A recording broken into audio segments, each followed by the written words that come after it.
असून तुमचा वेदना आम्हाला समजतात.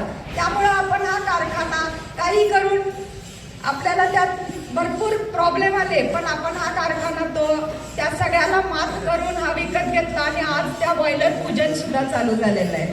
आणि थोड्याच दिवसांनी आपला हा कारखानाचा मोळी टाकायचा पण कार्यक्रम होईल आणि हा कारखाना खूप जोरात चालू राहील. तर आज सगळ्या शेतकऱ्यांनी आपल्याकडे विश्वास ठेवून सगळे थांबलेत ऊस द्यायचं. तर मला एवढंच सांगायचंय की तुम्ही अजून थोडे दिवस विश्वास ठेवा आणि जास्तीत जास्त लागवड करा आणि आता ऊस कुठेही देऊ नका, कारण आपला कारखाना 1 आठवड्यात लगेच चालू होणार आहे.